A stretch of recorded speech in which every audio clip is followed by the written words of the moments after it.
Welcome to another edition of the Fearless Football Forecast.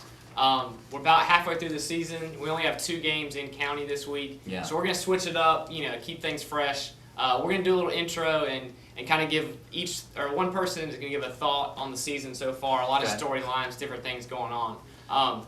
Tony Castleberry, start us off. What's your thought of this season? I will. I think it's shocking that Aiden Grifton is 0-6. We kind of knew that they might have a drop-off after last year. They lost some players, but they brought some good players back. I don't think that I ever imagined the move up to 2A would be that tough for them. If you had told me that Aiden Grifton would be 0-6 at this point in the year, I probably wouldn't have believed you. Yeah, tough schedule. Although they do have conference play coming up. Yeah, and maybe a winnable Green Central game coming up. Agreed.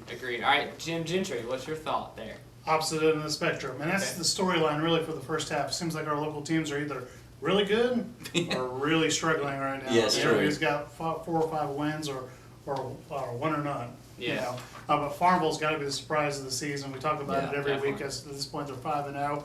And going into a bye week, so they have 2 weeks to prepare for the start of conference play. Got some momentum to kind of build off of, but they're going to need it because when they come back off that break, got a game with Washington to open up the conference, and we know how tough Washington is. They handed Conley their only loss, and True. Conley's coming off that big win against Rose. So, Yeah. It's not going to get any easier right now for the Jaguars to keep this going. Good for them, though. Oh yeah, that's awesome. Definitely. Yeah, they need to gear up. That is a really tough league. Yeah. So. All right, my thought's going to be, I covered the Conley-Rose game last Friday. Mm-hmm. Great atmosphere. It was fun. I mean, it was, there's a ton of people there. It was good, clean, on the field, off the field. There wasn't any fights or any, Good game, huge atmosphere, and one I'd never seen in Pitt County before. How many people were there? 4,000 was the estimated. Wow. What Rob Maloney, and he asked me after the game. Exactly? No, estimated around 4,000. I went to Garner High School, and it reminded me of one of those games around Raleigh. Just a big time atmosphere. Yeah, it's great. And I thought it was great. It was cool to cover. Good game. Good for Conley for a win, and shout out to the crowd and kind of the atmosphere of getting it all done there. Can we go a week without you talking about being from Garner? No, just or giving shout outs. Yeah, give a shout out. Got a shout out of the week goes to. Yep. That's how we roll. This week, on to this week's games.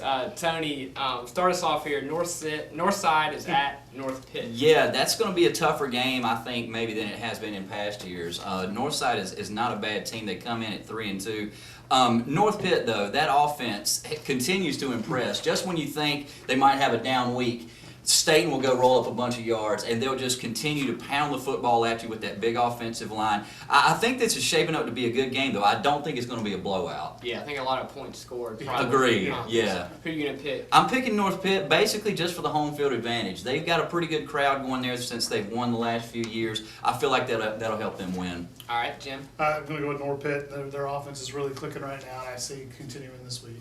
Yeah, I'm going with the Panthers as well. I think they're too strong. Like y'all said, especially at home, I think North Pitt gets a win. Yeah. Our other game, 2 local teams, Jim, South Central is at J.H. Rose. 2 teams coming off very tough losses in 2 very different ways. Rose was rolling until they hit that Conley game, and obviously, like you talked about, great atmosphere, but they ended up losing to their rivals.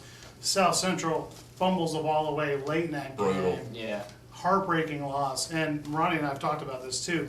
What hurts even more is that was almost a must-win for the Falcons. Yeah, agreed. The Eastern Wayne game is when you really want to win in conference because things don't get any easier when this week you got to play Rose, and then guess what you got waiting for you next week? Newburgh. Yeah. And you still have a game with Conley coming up. Yeah. I mean, that was one of those wins that you really need at conference, and to lose it like that is just a backbreaker. You got to hope they can kind of turn it around and not lose any momentum the next 2 weeks when you're playing a couple of juggernauts. Right. Yeah, definitely.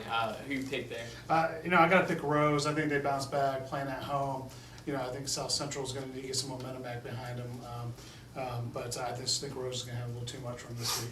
Yeah, I'm going with the Rampage as well. I think they're too strong. They struggled on offense last week, especially in the second half against Conley. Yeah. I think they hit some big plays and scored a lot of points and ended up beating South Central. Yeah, I think Rose is eager to get back on the field.